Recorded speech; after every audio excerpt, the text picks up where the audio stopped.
semi-basement apartment in Seoul, the Kim family does their best to survive. Father Ki-taek, mother Chung-suk, daughter Ki-young, and son Ki-woo work folding pizza boxes for a very low wage and struggle to make ends meet.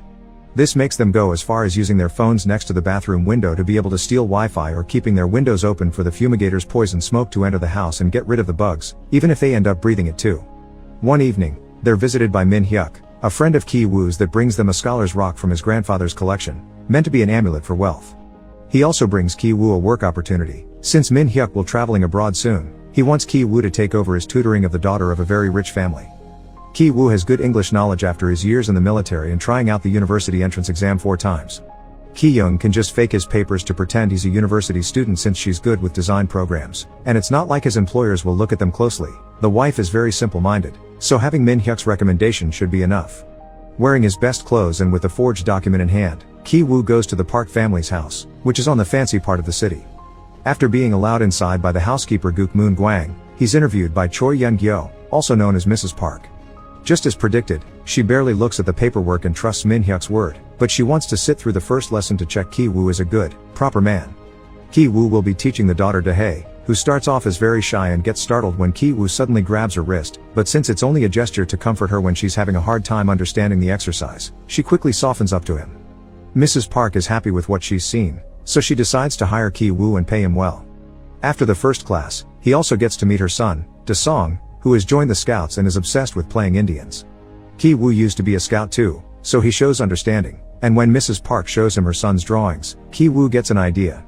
He begins talking about Da-song's art as if it was truly a masterpiece, and when Mrs. Park mentions she needs a new art teacher because none of the previous ones lasted more than a month, Ki-woo recommends his cousin's classmate Jessica, a highly qualified art therapist. In truth, he's talking about his sister, who also shows up the next day for an interview while pretending to be this Jessica teacher after just having read some stuff about art therapy and psychology online. While Mrs. Park talks to her, Ki-woo tutors Dae, who is jealous of Ki-woo being friends with the art teacher. Ki-woo assures her he isn't interested in her, then the two of them kiss. Back to Ki-young, she convinces Mrs. Park to let her give Da-song his first lesson alone, and by the end of it, she impresses her by showing her how well behaved her son is now. She also shows Mrs. Park signs of trauma on Da-song's paintings, mentioning an incident he went through during first grade. Convinced her son needs art therapy, Mrs. Park hires Ki-young under excellent pay.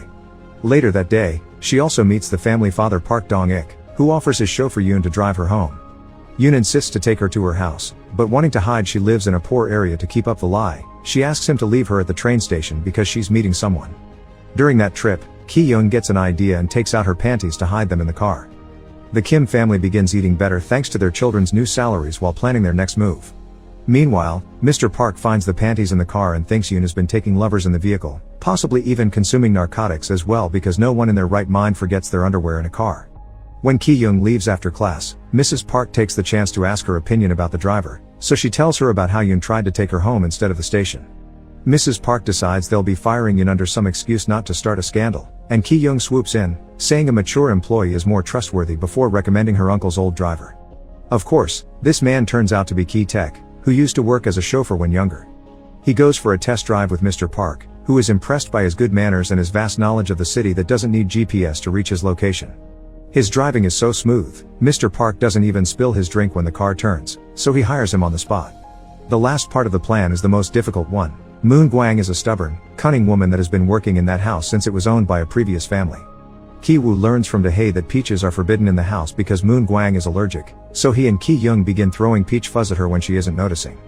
Moon Gwang ends up going to the doctor for a checkup since she doesn't believe it to be allergies, and Ki-taek is there as well as part of the plan.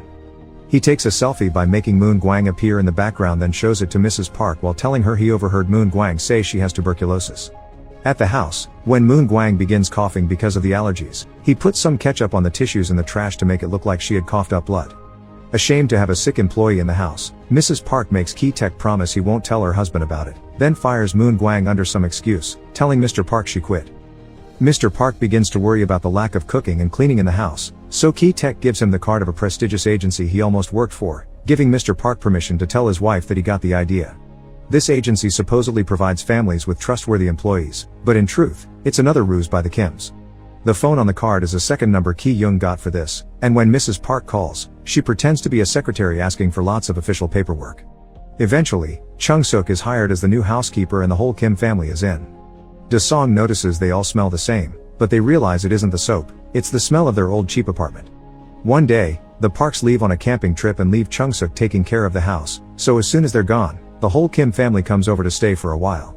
They use all the rooms, eat all the food, drink the expensive wines, and Ki-woo even steals Dahae's diary to read it because he wants to propose to her when she gets into the university. The Kims spend their dinner fantasizing about what marrying into a rich family would be like while a storm rages outside when suddenly, someone rings the doorbell. It's Moon Gwang, who claims she forgot something in the basement when she was fired and left in a hurry. While her family hides, Chung-suk lets her in, but Moon Gwang is taking too long down there, so Chung-suk goes to see what is going on. She finds Moon Gwang trying to move a cupboard, so she helps her, revealing a door behind it that takes them to an underground bunker created by the architect and previous homeowner. Moon Gwang's husband, Oh Gun-se, has been living there for years, hiding from loan sharks. Moon Gwang helped him move there when the previous owner left and the house was waiting to be sold, and the Parks never learned about the bunker. Moon Gwang would go down there and sneak in some food for him when the Parks weren't looking, which explains why Mr. Park thought she ate too much. She came today because she knew the Parks would be gone, so she wanted to talk to Chung-suk alone to ask for permission for her husband to still live down there, even being willing to pay her for bringing him food. Chung-suk refuses to accept this and takes out her phone to call the police, but at that moment, her family slips off the stairs while trying to spy on them. Moon Gwang wastes no time and records them with her phone, capturing on camera the fact they call each other family names.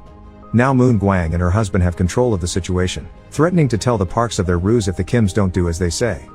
They all go upstairs, where the Kims are made to crouch in a corner while Moon Gwang and Gun-se enjoy the house. Moon Gwang even calls them out for being pigs and making a mess in the living room, because when she and her husband used the house when the Parks were gone, they would always be respectful of the architect's artful touch. While she's giving them such a speech, the Kims take the chance to tackle the couch and wrestle the couple on the ground for the phone. Ki-taek grabs Gun-se and Ki-young drops a bunch of peaches on Moon Gwang to knock her out while Ki-woo takes the phone to delete the recording. Suddenly, everyone freezes when they hear the house's phone ring. Chung-suk picks it up and is shocked to hear Mrs. Park asking her to get dinner ready because they're coming back earlier since the storm made it impossible to keep up a camping trip. As soon as she hangs up, the entire family jumps into action. Chung-suk begins cooking, Ki-taek takes Gun-se to the basement and ties him up, Ki-young hides the trash under the furniture, and after taking an unconscious Moon Gwang to the basement too, Ki-woo goes upstairs to return the diary. The Parks return right at that moment, so Ki-woo hides under Dahae's bed and Ki-young rolls under the table. Moon Gwang wakes up and tries to escape, but Chung-suk pushes her back into the basement, making her fall and hit her head. Ki-taek drags her unconscious body to where her husband is hitting his head against the light switches while following a Morse code guide he's pinned on the wall. Since Song is a scout, he hopes he will see his message one day, but Ki-taek finds the idea ridiculous before tying him up to a pipe and leaving. Upstairs, while having dinner, Mrs. Park tells Chung-suk about Song's traumatic first-grade experience. One night, the boy sneaked into the kitchen to steal his birthday cake and saw a ghost coming from the basement, who was actually Gun-se.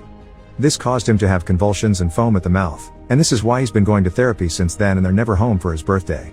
Meanwhile, Ki-woo is almost found under the bed by Dahae, but luckily, she picks up her dog and doesn't look further under the bed. After the Park couple goes to their bedroom, Ki-woo and Ki-taek sneak out into the living room to find Ki-young in order to leave, but suddenly, Song yells and comes downstairs, so the three of them end up hiding under the table. It turns out Song wants to camp out in the garden under the rain and his parents let him, deciding to sleep on the couch to keep an eye on him. Now the Kims must listen to the Parks complain about their smell and get frisky with each other. When the couple is finally deeply asleep, the Kims get out of the house and run under the rain towards their neighborhood, which is getting flooded with sewer water. Their apartment is flooded as well, so they retrieve as many belongings as they can before leaving to spend the night in a local gymnasium that opens their doors to poor people that have lost their homes to the storm. Ki-woo has brought the Scholar's Rock with him, and he hugs it while he sleeps because he's upset to hear his dad doesn't have a plan to deal with the problem they left in the basement. Back in the bunker, Moon Gwang dies from the concussion she got earlier, and Gun-se tries to send a Morse code message with the lights asking for help. Song sees it and deciphers it, but it's nonsense. Gun-se isn't in his right mind to spell correctly and only ends up with a bloody forehead. The following day, Mrs. Park decides to throw an impromptu party for Song's birthday, and the Kims must put up their best friendly faces even when they're actually feeling devastated after losing their home. Chung-suk must cook and prepare the tables outside, Ki-taek must drive the parents around to buy all the party supplies while they keep making faces at his smell, and the siblings must put up their smart teacher personas since they're invited to the party as very important guests. During the party, Mr. Park and Ki-taek dress up as Indians because they're planning to make a whole act for Dasun to save his cake. After spending some time with Dahae, Ki-woo takes the Scholar's Rock and goes down to the basement, where he's jumped on by Gun-se, who somehow has managed to free himself. After stopping him from fleeing with a cord around Ki-woo's neck, Gunsei knocks him out with the rock, then leaves the bunker, grabbing a knife from the kitchen on his way to the garden party. Seeking to avenge Moon Guang, Gunsei runs out and stabs Ki Young. Da Song begins having a seizure as soon as he sees him, while Da Hei finds Ki Woo's body and carries him out to ask for help. Ki Tek goes to check on her daughter, trying to keep a hand on her wound to stop it from bleeding, while Chung Suk jumps on Gunsei and kills him with a barbecue skewer. Mr. Park doesn't care about any of his employees, he just wants to take his son to the hospital, so he demands Ki Tek to drive him. But Ki Tek doesn't want to leave his family behind, so he throws the keys at him so he can drive himself. The keys fall on the grass, and at that moment, Gunsei falls on top of them. Mr. Park goes to retrieve them, but even during such a deadly emergency, he covers his nose while moving the body. Enraged by such a despicable act, Ki Tek takes the knife and kills Mr. Park before fleeing the scene. Weeks later, Ki Woo wakes up from brain surgery. The injury and the procedure have left his mind in a delicate state, so he can't help laughing through all the things that proceed to happen to him. Finding out his sister is dead and his father is missing, getting arrested, being put on trial for fraud, being allowed to leave on probation because of the traumatic incident that they aren't charged for because it was on self-defense. He only stops laughing when he sees the news report recording the now empty house, making everything that happened feel more real. Neither he nor his mother knows where his father is, but the detectives keep on tailing them for a while, thinking they may take them to him. Months later, after the news finally moved on to other subjects and the cops don't follow them anymore, Ki Woo goes up the mountain and spies on the Park's house, which is now occupied by a German family that bought it because they didn't know its history. There, Ki Woo realizes someone is using the lights to send a message in Morse code. It's his dad, who all this time has been hiding in the house bunker. He has buried Moon Guang in the backyard and survives by raiding the kitchen every night. He also sends the Morse messages every day, hoping his son would see them one day. Back in his old apartment he still shares with his mother, Ki Woo writes a letter for his dad, promising to work hard and get enough money to one day buy the house and reunite with him. Make sure to subscribe and turn on notifications so you can watch more videos like this. Thanks for watching. Before you leave, follow and comment your favorite movie. Your suggestion might be my next recap. Thanks for watching.